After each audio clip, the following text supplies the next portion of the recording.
Hello दोस्तों, बिहार समाचार में आप सभी का स्वागत है। दोस्तों, आज के इस वीडियो में बिहार के तमाम बड़ी खबरें जो आपके लिए जरूरी है उसे देखेंगे। तो फटाफट से आप सभी इस वीडियो को एक प्यारा लाइक जरूर कर दे और आप बिहार के किस जिले में रहते हैं साथ ही हमें नीचे कमेंट करके जरूर बताएं। साथ ही आपके मन में अगर कोई भी सवाल हो तो आप हमें नीचे कमेंट करके जरूर पूछें। बड़ी खबर में देखिए, बिहार में भारी बारिश की चेतावनी। लखीसराय, नालंदा समेत 12 जिलों में मेघ गर्जन के साथ वज्रपात का अलर्ट। जी हाँ, बिहार में लगातार पिछले 2 दिनों से बारिश हो रही है, जिसके कारण दुर्गा पूजा का उत्सव फीका पड़ गया। बिहार की राजधानी पटना समेत कई जिलों में आज भी झमाझम बारिश का दौर शुरू हो गया है। वहीं देखिए, बारिश को लेकर मौसम विभाग ने येलो अलर्ट जारी किया है। प्रदेश के 12 जिलों में वज्रपात के साथ बारिश के आसार है। वहीं पटना मौसम विज्ञान केंद्र के अनुसार अगले कुछ घंटों में दरभंगा, समस्तीपुर, सहरसा, अररिया, गया, किशनगंज, नवादा, लखीसराय, नालंदा, पटना, शेखपुरा और वैशाली में आंधी के साथ भारी बारिश होने की पूरी संभावना बनी हुई है। साथ ही इस दौरान मेघ गर्जन के साथ ही वज्रपात होने के भी आसार है। इसके अलावा आपको बता दें कि उत्तर और पूर्वी बिहार के कुछ इलाकों में भी भारी बारिश होने की संभावना बनी हुई है। मौसम वैज्ञानिकों को माने तो अगले हफ्ते से राज्य में मानसून की विदाई शुरू हो जाएगी। साथ ही आपको बता दें कि मौसम विभाग के अनुसार पश्चिमी चंपारण, पूर्वी चंपारण और गोपालगंज, सीतामढ़ी, अररिया, किशनगंज, शिवहर, कटिहार और सुपौल समेत कुछ इलाकों में भारी बारिश की चेतावनी जारी की गई है। बड़ी खबर में देखिए, बिहार विधानसभा उपचुनाव 2022 को लेकर है। तेजस्वी यादव ने फाइनल कर दिया है कि मोकामा से अनंत सिंह की पत्नी होगी आरजेडी के उम्मीदवार। जी हाँ, देखिए, राजद ने बिहार विधानसभा के उपचुनाव में मोकामा सीट पर कैंडिडेट का नाम फाइनल कर लिया है। वहां से पूर्व बाहुबली विधायक अनंत सिंह की पत्नी नीलम देवी ही आरजेडी की कैंडिडेट होगी। आपको बता दें कि बिहार के 2 विधानसभा सीट मोकामा और गोपालगंज के लिए उपचुनाव 3 नवंबर को होगा। 6 नवंबर को मतगणना होगी और परिणाम जारी होगा। साथ ही आपको बता दें कि इन दोनों विधानसभा क्षेत्रों में आदर्श आचार संहिता लागू हो गई है। राजद के अनंत सिंह मोकामा विधानसभा सीट से चुनाव जीते थे। एक आपराधिक मामले में सजा होने के कारण उनकी सदस्यता समाप्त कर दी गई, जिससे यह सीट रिक्त है। सबसे बड़ी बात यह है कि पटना जिले में आने वाली मोकामा विधानसभा सीट राजद का गढ़ मानी जाती है। अनंत सिंह को सजा मिलने के बाद यह सीट खाली हो गई थी और उपचुनाव की नौबत आई। मोकामा में अनंत सिंह का प्रभाव माना जाता है। भले ही वे अभी जेल में है, लेकिन अब भी क्षेत्र में उनका दबदबा कायम है। कि बिहार में समय से पहले आएगी ठंड, साथ ही मानसून की विदाई के बाद भी बारिश का दिखेगा असर। वहीं देखिए, अक्टूबर में दिखेगा कोहरा जैसा धुंध। जी हाँ, बिहार में मानसून की विदाई हो चुकी है। अब बिहार में पोस्ट मानसून का असर दिख रहा है। वहीं देखिए, पोस्ट मानसून में बारिश का बड़ा असर इस बार पड़ने वाली ठंड पर देखने को मिलेगा। वहीं एक्सपर्ट की माने तो अक्टूबर और नवम्बर माह की बारिश ठंड पर काफी असर डालती है। ऐसी बारिश से तापमान में कमी आती है, जिससे ठंड का एहसास समय से पहले होने लगता है। और बड़ी बात यह है कि अक्टूबर माह में बारिश के कारण इस बार भी ठंड का एहसास थोड़ा पहले होगा और कोहरा की तरह धुंध भी दिखाई देगा। आपकी जानकारी के लिए बता दें कि इस बार के मानसून में बारिश कम हुई है। बिहार के 38 जिलों में 33 जिलों में सामान्य से कम बारिश हुई है। वहीं मानसून की विदाई 23 सितंबर को हो गया है, लेकिन पोस्ट मानसून में राज्य में लगातार बारिश देखने को मिल रही है। मौसम विभाग के मुताबिक बारिश का यह सिलसिला भी जारी रहेगा। वहीं आपको बता दें कि मौसम विभाग के पूर्वानुमान के मुताबिक 7 अक्टूबर तक बारिश की संभावना है। बड़ी खबर में देखिए, बिहार में नगरीय निकाय चुनाव हुआ स्थगित। हाईकोर्ट के आदेश के बाद राज्य निर्वाचन आयोग ने लिया फैसला, दोनों चरण के चुनाव नहीं होंगे। जी हां, नगर चुनाव को लेकर बड़ी खबर है। बिहार में नगरीय चुनाव को लेकर पटना हाईकोर्ट के आदेश के बाद राज्य निर्वाचन आयोग ने बड़ा कदम उठाया है। राज्य निर्वाचन आयोग ने 10 अक्टूबर और 20 अक्टूबर को होने वाले नगरीय निकाय चुनाव को तत्काल प्रभाव से स्थगित कर दिया है। वहीं सबसे बड़ी बात यह है कि दूसरी डेट बाद में जारी की जाएगी। आपकी जानकारी के लिए बता दें कि हाईकोर्ट के आदेश के बाद आयोग के अफसरों ने 8 घंटे बैठक की। इसके बाद यह निर्णय लिया। इसके पहले हाईकोर्ट ने कहा था कि अति पिछड़ा वर्ग के लिए 20% आरक्षित सीटों को जनरल करके नए सिरे से नोटिफिकेशन जारी करे। साथ ही राज्य निर्वाचन आयोग से कहा गया कि वह मतदान की तारीख आगे बढ़ाना चाहे तो बढ़ा सकता है। सीधा सीधे देखे जाए तो इस फैसले के साथ 10 अक्टूबर और 20 अक्टूबर होने वाले नगर पालिका चुनाव पर फिलहाल रोक लगा दी गई है। फिलहाल राज्य निर्वाचन आयोग की तरफ से इस संबंध में नया नोटिफिकेशन जारी होगा। बड़ी खबर में देखिए, नीतीश के मंत्री ने हाईकोर्ट के फैसले को बताया गलत। विजय चौधरी बोले अति पिछड़ा वर्ग की हक मारी। जी हाँ, देखिए, पटना हाईकोर्ट के आरक्षण को लेकर आए फैसले के बाद बिहार में नगर निकाय चुनाव रद्द होने से सियासत गर्मा गई है। नीतीश सरकार में मंत्री विजय चौधरी ने पटना हाईकोर्ट के फैसले को गलत बताया है। उन्होंने कहा कि इससे अति पिछड़ा वर्ग का हक मारा जाएगा। बिहार सरकार ये कतई नहीं होने देगी। उन्होंने कहा कि सुप्रीम कोर्ट में हाईकोर्ट के आदेश के खिलाफ अपील की जाएगी। शीर्ष अदालत से फैसला हमारे हक में आने की उम्मीद है। साथ ही वित्त मंत्री विजय चौधरी ने कहा कि पटना हाईकोर्ट का फैसला उचित नहीं है, इससे अति पिछड़ा वर्ग के लोगों का हक मारा जाएगा। इस आरक्षण का प्रावधान 2007 में किया गया था। अब तक इस आधार पर 3 नगर निकाय चुनाव हो चुके हैं। सबने देखा है कि किस तरह अति पिछड़ा वर्ग के पुरुष, वर्ग के महिला और पुरुष किस तरह आगे बढ़कर आए हैं। साथ ही उन्होंने कहा कि इन लोगों को नगर निकाय के प्रबंधन में जो आगे बढ़ने का मौका बिहार सरकार दे रही थी, उसे बीच में अनावश्यक बाधा आ गई है। इसके अलावा उन्होंने कहा कि किसी भी तरह के अति पिछड़ा वर्ग की हकमारी नहीं होगी। इसके लिए बिहार सरकार संकल्पित है। हम सुप्रीम कोर्ट में अपील करेंगे। हमें उम्मीद है कि फैसला हमारे पक्ष में आएगा।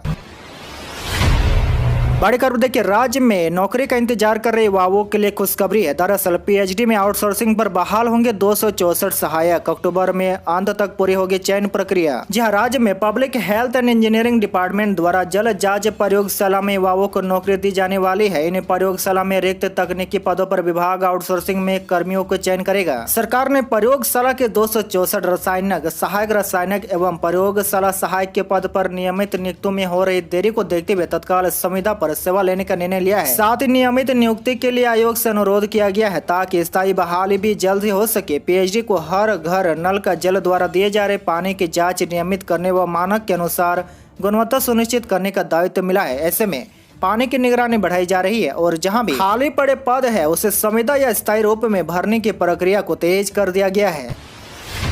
बड़ी खबर में देखिए, बिहार सरकार के द्वारा बिहार के 1.5 करोड़ बच्चों को मुफ्त में दी जाएगी डायरी। जहां बिहार के सभी 71,000 से अधिक प्राथमिक और माध्यमिक सरकारी स्कूलों में पढ़ रहे 1.5 करोड़ से अधिक बच्चों को प्रति वर्ष विशेष डायरी दी जाएगी। वहीं इन डायरी में महात्मा गांधी और मौलाना अबुल कलाम आजाद जैसे व्यक्तियों को जीवन पर आधारित प्रेरित करने वाली जानकारी उपलब्ध होगी ताकि बच्चे इनसे प्रेरणा ले सके। साथ ही आपको बता दें कि राज्य सरकार के द्वारा प्राथमिक और माध्यमिक स्कूलों में रोजाना चेतना सत्र प्रारंभ करने के भी निर्देश दिए गए हैं। इन चेतना सत्रों में सभी बच्चों को महात्मा गांधी और मौलाना अबुल कलाम की जीवनी साझा की जाएगी। साथ ही इन महापुरुषों के जीवन पर वृत्त पर आधारित किताबों का भी वितरण होगा।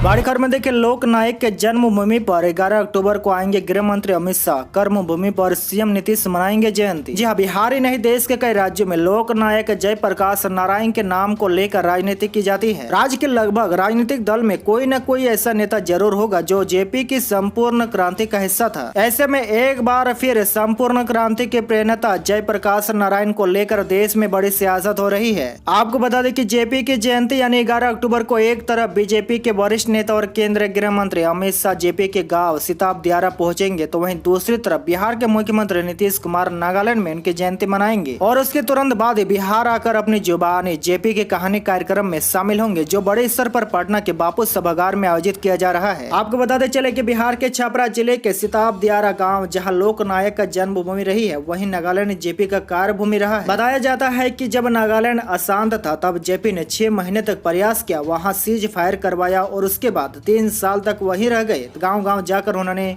भ्रमण किया। नागालैंड में आज भी उन्हें भरपूर सम्मान दिया जाता है।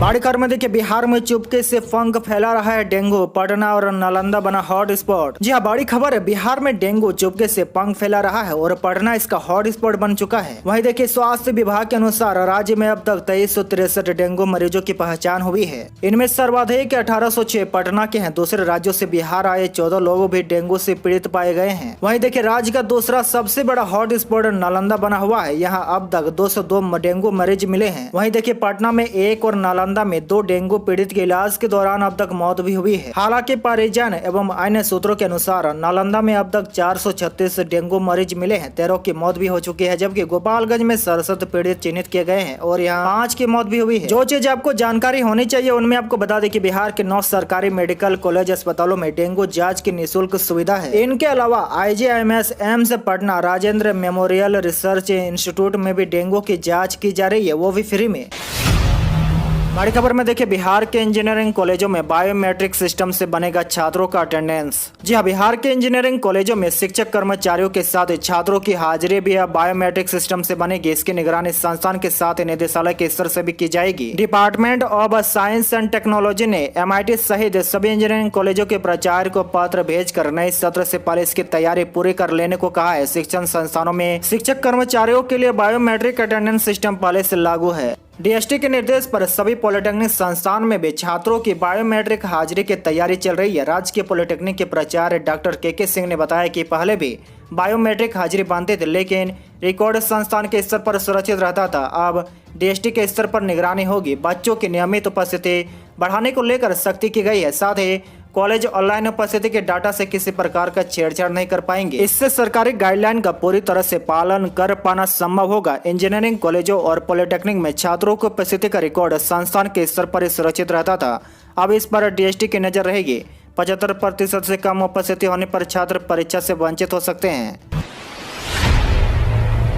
बड़ी खबर में देखिए, छठ पूजा पर बिहार आने वालों के लिए खुशखबरी है। हैदराबाद, मुंबई, भोपाल, अहमदाबाद से 6 जोड़ी स्पेशल ट्रेन और चलेगी। जी हाँ, बड़ी खबर है। छठ पूजा के अवसर पर यात्रियों की अतिरिक्त भीड़ को देखते हुए रेलवे ने पटना, दानापुर, समस्तीपुर आने जाने के लिए 6 जोड़ी पूजा स्पेशल ट्रेन और चलाने का फैसला लिया है। आपको बता दें कि इसके पहले 24 जोड़ी स्पेशल ट्रेन का जो चलाने का फैसला किया गया था, उसमें से 6 जोड़ी अतिरिक्त और चलाने का फैसला लिया गया है। वहीं आगे देखिए, ये ट्रेन हैदराबाद के सिकंदराबाद, अहमदाबाद, मुंबई, भोपाल, जबलपुर और बिहार के विभिन्न रेलवे स्टेशन के बीच चलेगी। दरअसल आपको बता दें कि छठ पूजा के मौके पर बिहार आने जाने वाले ट्रेनों में वेटिंग लंबी लिस्ट है। यात्रियों को त्योहार पर घर आने और वापस काम पर जाने के लिए टिकट बुक करने में काफी मुसीबतों का सामना करना पड़ रहा है। ऐसे में 6 जोड़ी स्पेशल ट्रेन और चलने से रेल यात्रियों को हल्की राहत मिल सकती है। वहीं ट्रेनों की बात करें तो पटना सिकंदराबाद पटना पूजा स्पेशल ट्रेन 27 अक्टूबर से चलेगी। वहीं अहमदाबाद पटना अहमदाबाद पूजा स्पेशल ट्रेन 17 अक्टूबर से चलेगी। वहीं छत्रपति शिवाजी महाराज टर्मिनल पूजा स्पेशल ट्रेन 17 अक्टूबर से चलेगी। इसके अलावा लोकमान्य तिलक टर्मिनल समस्तीपुर लोकमान्य तिलक टर्मिनल पूजा स्पेशल ट्रेन 20 से 30 अक्टूबर तक चलेगी। वहीं रानी कमलावती दानापुर रानी कमलावती पूजा स्पेशल ट्रेन 21 अक्टूबर से स्टार्ट होगी और साथ ही जबलपुर दानापुर जबलपुर पूजा स्पेशल ट्रेन 27 अक्टूबर से चलेगी। बड़ी खबर में देखिए, बिहार में अब बिना बूस्टर डोज लिए नहीं दे सकेंगे परीक्षा। मास्क और सैनिटाइजर भी रखना होगा अनिवार्य। जी हाँ, बिहार के मुजफ्फरपुर जिले में 2 नवंबर से अग्निवीर बहाली प्रक्रिया शुरू हो रही है। यह अग्निवीर बहाली प्रक्रिया शहर के चक्कर मैदान में होगी। आपकी जानकारी के लिए बता दें कि इसमें मुजफ्फरपुर सहित 8 जिलों के करीब 1.5 लाख अभ्यर्थी शामिल होने वाले हैं। इसमें सबसे जरूरी बात यह है कि जो अभ्यर्थी बिना बूस्टर डोज लिए वहाँ पहुँचेंगे उनको बहाली में शामिल नहीं किया जाएगा। साथ ही भीड़ को देखते हुए बहाली स्थल पर कोरोना प्रोटोकॉल का 100% पालन करने को लेकर विशेष निर्देश भी जारी किया गया है। इसके अलावा विद्यार्थियों को निर्देश दिया गया है कि वह फर्स्ट, सेकेंड और थर्ड डोज जरूर ले। और सबसे महत्वपूर्ण बात यह है कि अभ्यर्थियों को बूस्टर डोज लेना अनिवार्य होगा। इसके लिए उन्हें बूस्टर डोज का प्रमाण पत्र भी दिखाना होगा। इसके अलावा यह भी निर्देश दिया गया है कि बहाली के दिन से 72 घंटे पहले का निर्गत नो कोरोना सर्टिफिकेट भी देना होगा। यह सर्टिफिकेट जिला अस्पताल या सदर अस्पताल का बना होना अनिवार्य है। निजी अस्पताल का नो कोरोना प्रमाण पत्र अवैध माना जाएगा। इसके अलावा अग्निवीर बहाली स्थल पर अभ्यर्थियों को सोशल डिस्टेंसिंग का पालन करना होगा। साथ ही सभी संबंधित दस्तावेज के साथ मास्क, सैनिटाइजर और ग्लव्स रखना होगा। जिसके पास भी नहीं होगा उसे बहाली स्थल पर प्रवेश नहीं करने दिया जाएगा। इस दौरान अभ्यर्थियों को शारीरिक दूरी भी बनाए रखना होगा। अग्निवीर बहाली स्थल पर ड्यूटी में तैनात स्टाफ मास्क और ग्लव्स पहने रहेंगे। आज के लिए बस इतना ही। इसी तरह बिहार के डेली न्यूज देखने के लिए आप हमारे चैनल को जरूर सब्सक्राइब करें।